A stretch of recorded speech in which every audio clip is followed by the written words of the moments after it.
الحمد لله نحمده ونستعينه ونستغفره ونعوذ بالله من شرور أنفسنا ومن سيئات أعمالنا من يهدي الله فلا مضل له ومن يضلله فلن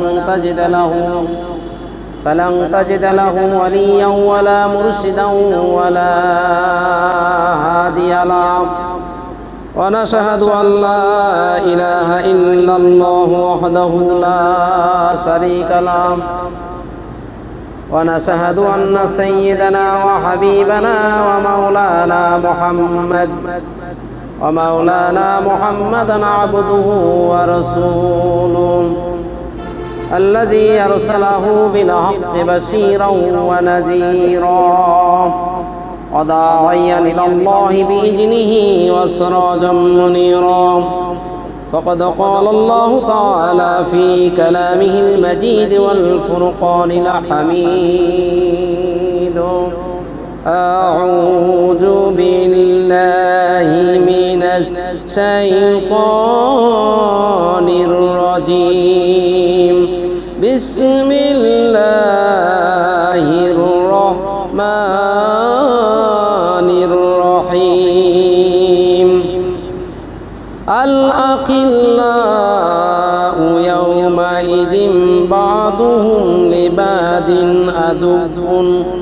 عدو إلا المتقين يا عبادي لا خوف عليكم اليوم ولا أنتم تحزنون الذين آمنوا بآياتنا وكانوا مسلمين ادخلوا الجنة أنتم وأزواجكم تحبرون يطاف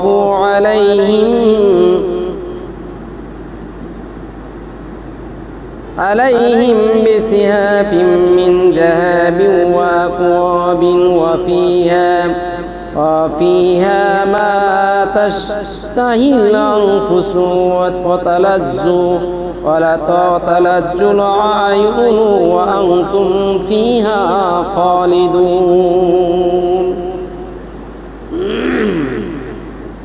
وتلك الجنة التي أورثتموها بما كنتم تعملون صدق الله العظيم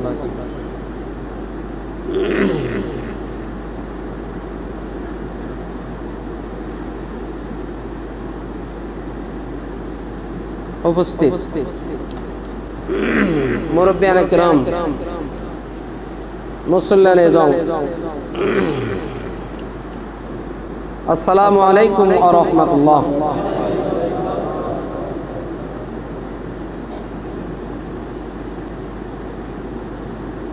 আল্লাহ তাআলা দরবারে লাখ কোটি শুকরিয়া আদায় করছি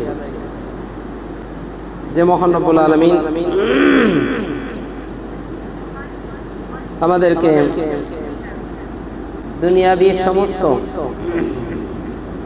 কাজ কর্ম থেকে ফারেক হয়ে খুলুসিয়াতের সঙ্গে আখিরাত কামাই করার নিমিত্তে যে আল্লাহ পাক আমাদেরকে আজকের এই গুরুত্বপূর্ণ দিনে, পবিত্র জুমার দিনে বড় বুক ভরা আশা নিয়ে আমাদের গুনাহ খাতা মাফ করায় নেওয়ার জন্য যে মহান রব্বুল আলামিন আমাদেরকে তার ঘরে আসার এই মহান সুযোগ যে মহান মাবুদ আমাদেরকে দান করলেন, সেই মহান মাবুদের দরবারে আমরা কলেমাত শুকর আদায় করে সকলেই বলছি আলহামদুলিল্লাহ।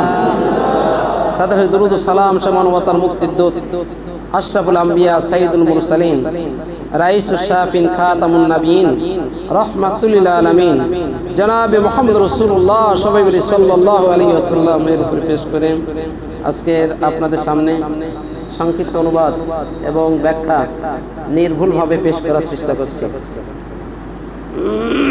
আমরা গত জুমায় সূরা কোন সূরা মনে আছে তো?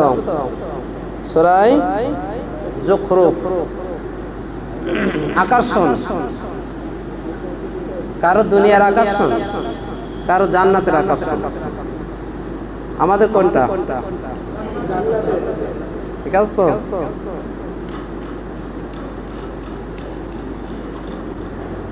জান্নাতের আকর্ষণ। সবার জান্নাতের আকর্ষণ আছে তো? সত্যি করে বলতে হবে, কিন্তু একদম মুখে যেরকম বলবেন ভিতরেও এরকম থাকতে হবে। মসজিদ নাকি কোনো কিছু টাকা চুরি হলে বলে মসজিদে উঠে বলতে হবে, এগুলো সেই জায়গা, কিন্তু সিরিয়াস জায়গা। কিন্তু এখানে যা বলতে হবে অ্যাকুরেট বলতে হবে, বাইরে এবং অন্তর অ্যাকুরেট আছে কিনা। সবার কি জান্নাতে যাওয়ার সত্যিকার আন্তরিক ভাবে ইচ্ছা আছে? আন্তরিক ভাবে, মৌখিক কোনো ইচ্ছা চাইনি। আন্তরিক ভাবে ইচ্ছা যদি না থাকে তাহলে এখন ইচ্ছা করেন আন্তরিক ভাবে। আন্তরিক ভাবে ইচ্ছা না থাকলে কিন্তু জান্নাতে যাওয়া আদৌ সম্ভব হবে না, আদৌ সম্ভব হবে না, আদৌ সম্ভব হবে না। এই জন্য আন্তরিক ভাবে ইচ্ছা থাকতে হবে। আমি গত জুমায় বলছিলাম, সম্ভবত কি আগের জুমায়, যে সাইকেল সবাই চালাতে পারে না। ছোট্ট একটা বাইসাইকেল সবাই চালাতে পারে না, পারে? সবাই চালাতে পারে না। কেউ কেউ দেখা যায় খোল পেটেলে পাক দেয়, তাই ঝপাঝপ পড়ে। আর কেউ দেখা যায় যে সিটি উঠে চিৎকায় থুই চলতেছে, তাও সাইকেল পড়তেছে। কেউ দেখা যায় যে 5 মণ বোঝাই নিয়ে সাইকেল টেনে চলে যাচ্ছে, কোনো সমস্যা নেই।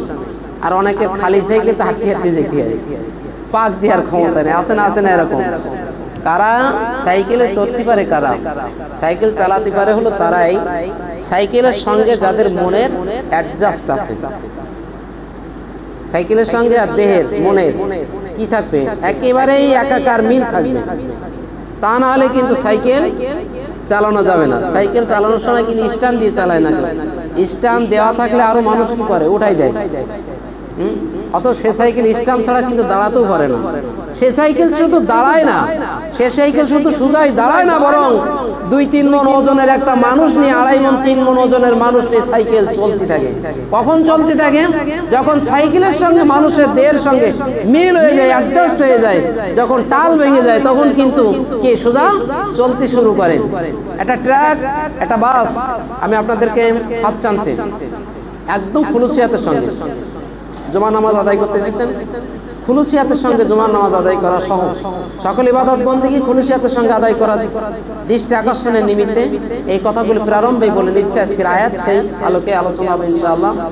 আপনাদের যে ট্রাক দেখেন, 10 চাকা 6 চাকা ট্রাক, বড় বাস, সেগুলো বহু মানুষ, প্রায় 50-60 জন মানুষ নিয়ে ড্রাইভার থাকে হলো বাস বা ট্রাকের এক কর্নারে, নাকি ডান পাশের এক কর্নারে সেখানে থাকে, ছোট্ট স্টিয়ারিং ধরে নিয়ে বিশাল এই জাহাজ, মানে বাস, ট্রাক, এই বহু মানুষ এবং বহু মাল মাত্রা নিয়ে ঠিক সঠিকভাবে রাস্তা দিয়ে চলে।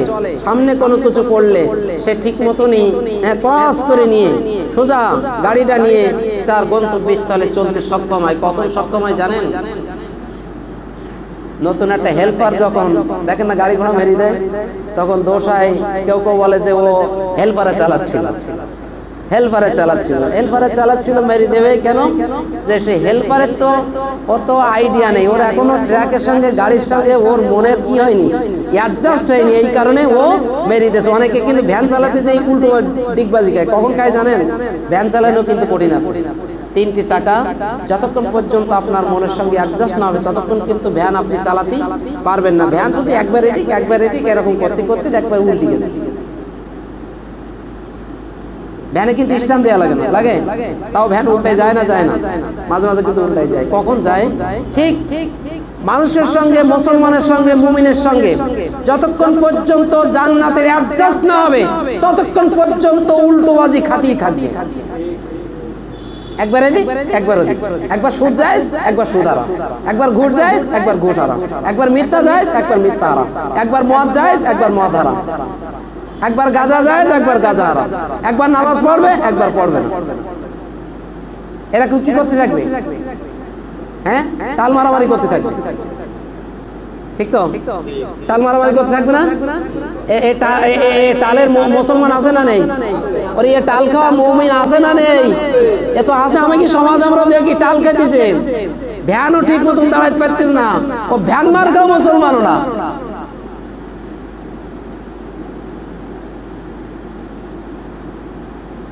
এই জন্যই জান্নাতে যদি যেতে হয় তাহলে মন কাজ এগুলো অ্যাকুরেট করতে হবে। আয়াত আসছে হলো কাজ আর মনের ব্যাপার। নিজের বিশ্বাস অনুযায়ী কাজ যতক্ষণ না হবে ততক্ষণ পর্যন্ত কিন্তু জান্নাতের রাস্তায় চলা যাবে না। বুঝতে পারছেন? বুঝেই সবাই সবার বুঝতে পারছেন? সবাই এ কাল ভাঙা আছে। জান্নাতে যেতে গেলে কে আসেন, মেলা দিন পরে আইছেন, আসেন না কেন?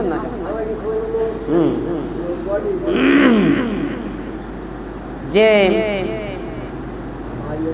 যার সোজা মতে চলতে যে এখনো অভ্যস্ত হয়নি, যে এখনো সোজাভাবে দ্বীনের পথে, ইসলামের পথে, কোরআনের পথে যে সোজাভাবে চলতে এখনো সক্ষম হয়নি, অভ্যস্ত হয়নি, এই বেচারার কিন্তু মহা বিপদ। আমি হই আর আপনারা হন। আমার সব বললাম, আমি আপনাদেরকে পৃথক না, যেহেতু আমি আপনাদের ইমাম, আমার দায়িত্ব বেশি, আমার দায়িত্ব বেশি নাকি? আমি ধরেন ড্রাইভার, এই মসজিদের ধরেন ড্রাইভার আমি, আমার স্টিয়ারিং সোজা করে রাখতে হবে নাকি? সোজা করে রাখতে হবে। যদি কোনো বাসের যাত্রী চিল্লা চিল্লি করে যে ওরে বাসের শব্দ দিচ্ছে, ড্রাইভার সাহেব শিগগিরই আপনি বন্ধ করেন, অথবা ওই সামনে ট্রাক আসছে আপনি শিগগিরই এই সাইডে নিয়ে যান, হ্যাঁ কি নিচে নামাই দেন, রাস্তার নিচে নামাই দেন, এরকম যদি চিল্লা চিল্লি করে, আর ড্রাইভার যদি সেই যাত্রীর কথা শুনে যদি স্টিয়ারিং ঘোরাই যদি রাস্তার নিচে নিয়ে যায়, তাহলে কি শুধু ড্রাইভার মরবে না, গাড়ি ক্ষতি হবে এবং অন্যান্য যাত্রীদেরও কি হবে? ক্ষতি হবে। দুই একজন যাত্রী যদি কোরআনের আলোচনা শুনে যদি চিল্লা পাল্লা করে, আর তার জন্য যদি কোনো ইমাম সাহেব যদি আলোচনা ঘুরায় অন্যদিকে নিয়ে যায়, অবশ্যই ইমাম সাহেব শুধু একা মরবে না, ওই মসজিদের মুসল্লি গোষ্ঠী শুদ্ধ সব মরবে। এই জন্য আমি কোনো ঘোরাঘুরির ভিতরে নেই, সোজাভাবে চলতে চাই। রাজি আছেন? সোজাভাবে চলতে চাই। কোরআনে যেটা আছে সেটা, এই কোরআন হাতে নিয়ে উল্টো পাল্টা কথা বলা যাবে না, বলতেও পারবো না। এই জন্য আমি ওখানে মসজিদে একই কায়দায়, সেখানে আপনাদের দল নির্বিশেষে সকল দলের লোকেরা আছে, ওই মসজিদে আছে, এখানেও আছে। এখন কোরআন তো সবার, এটা তো সবার মেনে নিতে হবে না, এটা তো কোনো দলীয় জিনিস না, এটা তো মুসলমানদের জিনিস। হ্যাঁ, মুসলমানরা এটার থেকে হিদায়াত গ্রহণ করবে, আর বিধর্মীরা এর থেকে হিদায়াত পাওয়ার জন্য চেষ্টা করবে। বিধর্মীরা এটা সাধারণত মানে না, তারা হলো বিধর্মী, তারা হলো কাফের, মুশরিক, ফাসিক, মুনাফিক, এরা এই কোরআন মানতে চায় না। তারপরও কোরআন তাদের জন্য নাকি? কোরআন তাদের জন্য। এই জন্য কলের নাঙ্গল দেখেন নিয়ে যায় না রাস্তা দিয়ে, হ্যাঁ, যাদের জমি আছে, যদিও তাদের জন্য, তারপরও যাদের জমি নেই তারা এই লাঙ্গল কাজে লাগাতে পারে না। একটু জমি যদি কেনে তাহলে তো এই লাঙ্গল তাদের কাজে লাগবে না, লাগবে না, লাগবে না, লাগবে না, লাগবে। যাদের ঈমান আছে তাদের তো কোরআন কাজে লাগবে, এটা দিয়ে তো তারা চলবে। কিন্তু যাদের ঈমান নেই তারা যদি ফটকির ঈমান আনে তখন কাজে লাগবে না, লাগবে না। তাহলে তাদের জন্য কিনা এটা কিন্তু তাদের জন্য, যাদের ঈমান নেই, ঈমান আনে না এখনো, তাদের জন্য কিন্তু কোরআন। এর থেকে তারা কি করতে পারে? উপকৃত হতে পারে। এজন্য আমি প্রথম দৃষ্টি আকর্ষণ করছি, কথা এবং কাজ একই রোড হতে হবে। আজকের আলোচনা কিন্তু ঠিক এই কায়দায় হবে। আল্লাহ তাআলা, আমরা গত জুমায় শুনছিলাম 67 নম্বর আয়াত পর্যন্ত, আজকের 68 থেকে 72তম আয়াত পর্যন্ত তেলাওয়াত করেছে সূরা যুকরুফ। শোনা যাচ্ছে না? আপনাদের সেইটা কি ওরা ভালো আছে না?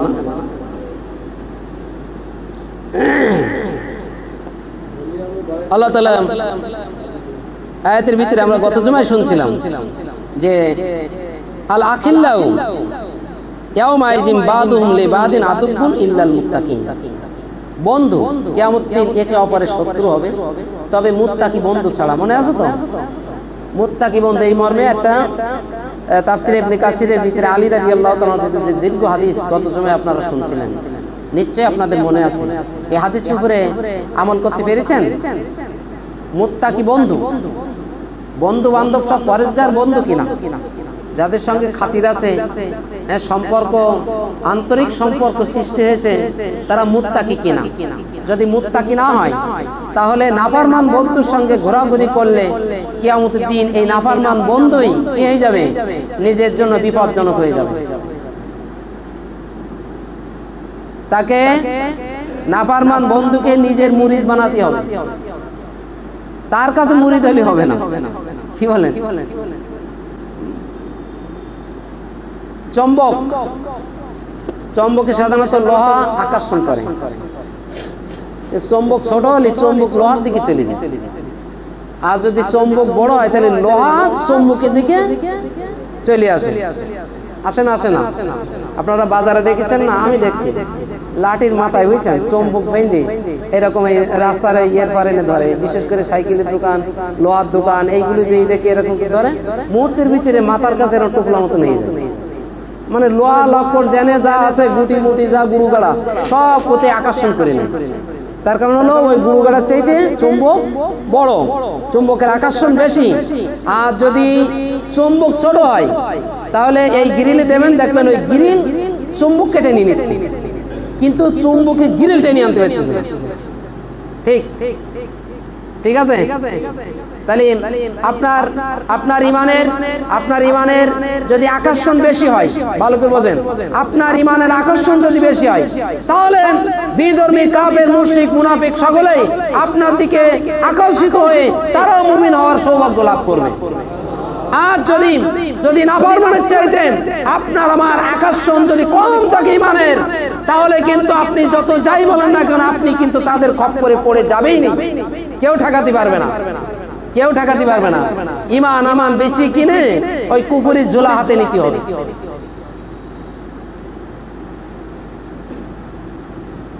বাস্তব বাস্তব।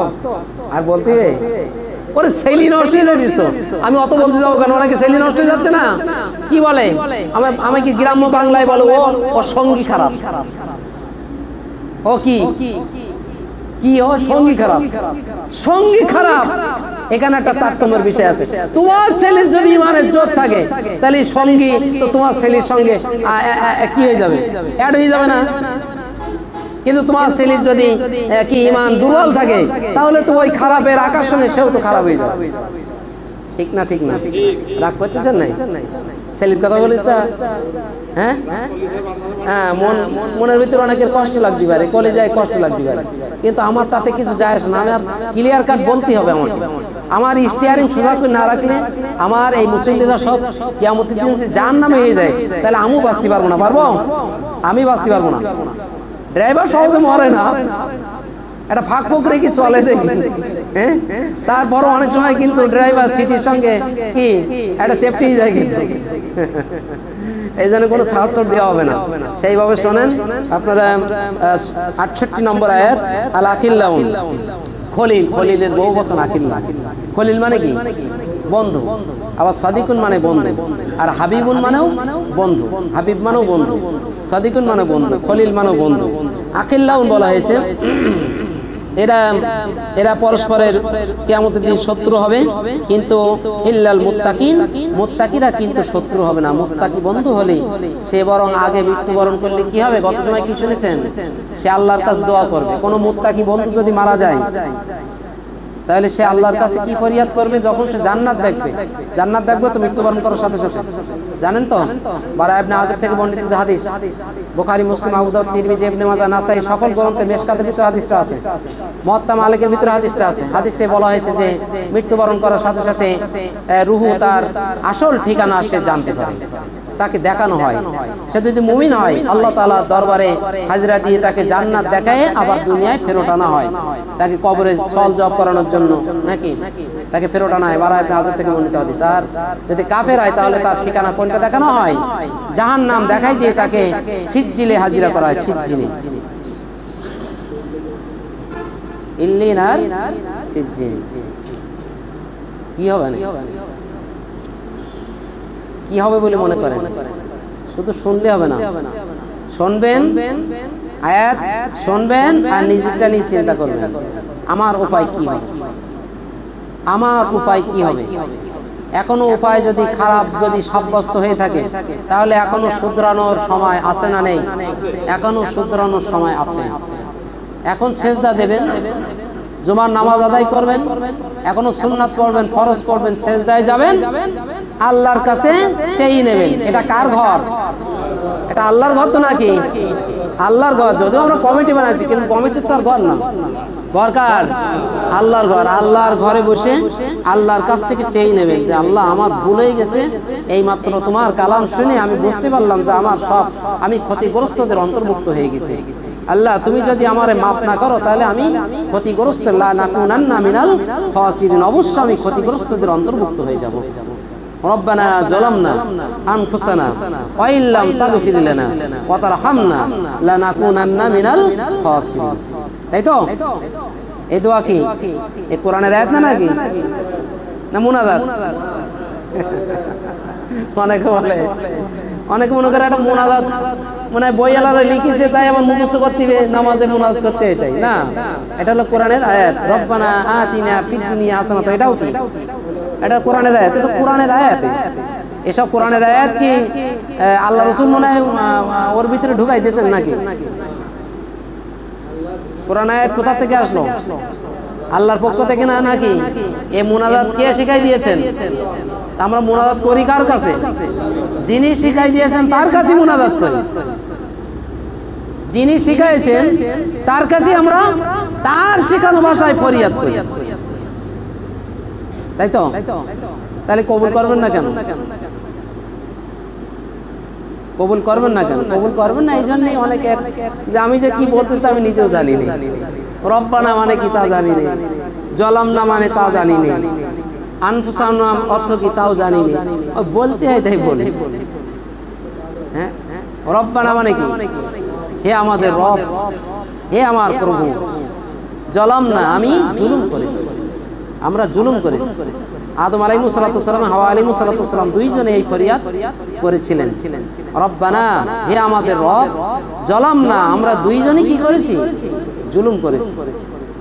আনফুসানা আমাদের নিজেদের নফসের উপর।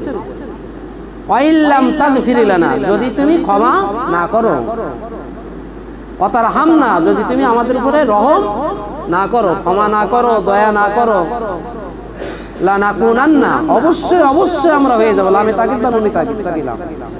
অবশ্যই অবশ্যই আমরা হয়ে যাব মিনাল খাসিরিন, ক্ষতিগ্রস্তদের অন্তর্ভুক্ত হয়ে যাব। এসব বুঝে শুনে দোয়া করেন তো নাকি?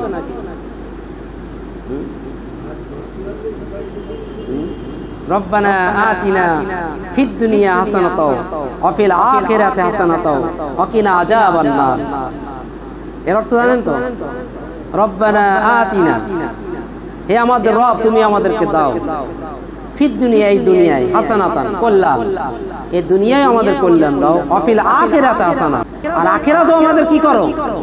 দুনিয়ায় কল্যাণ দাও, আখিরাতেও কল্যাণ দাও। ওয়াকিনা আযাবান নার আর আমাদেরকে ওয়াকিনা আমাদেরকে রক্ষা করো, মুক্তি দাও। হ্যাঁ, আযাবান নার দোজখের আগুন থেকে তুমি আমাদেরকে মুক্তি দাও। কত সুন্দর সুন্দর কথা আল্লাহ তাআলা শিখাই দিয়েছেন, অথচ আমরা এগুলো বলতে চাই না। অনেকের বলতে লজ্জা করে, অনেকে তো তা গেজি ফেলাই দিয়ে মুনাজাত করা যাবে না বলে সব গেজি ফেলাই দিয়ে সব শেষ করে ফেলাই। এইসব হবে লাস্টে, এখনকার শেষের দিকে এসে এই সমস্ত হবে। এগুলো আমাদেরকে যত সম্ভব এড়ায় চলে কোরআন হাদিসের দৃষ্টিকোণ থেকে। আমি যে অপরাধী, আমি যে গুনাহগার, আমার সদা সর্বক্ষণ আল্লাহর কাছে আমাকে মাপ চাওয়া উচিত, আমাকে ফরিয়াদ করা উচিত। আল্লাহ রাসূল বলেছেন তিনটি কাজ থেকে দেরি করো না, তার ভিতরে একটা হলো গুনাহ হয়ে গেলে ক্ষমা চাইতে দেরি করো না, তওবা করতে দেরি করো না। তাই তো নাকি? এই জন্য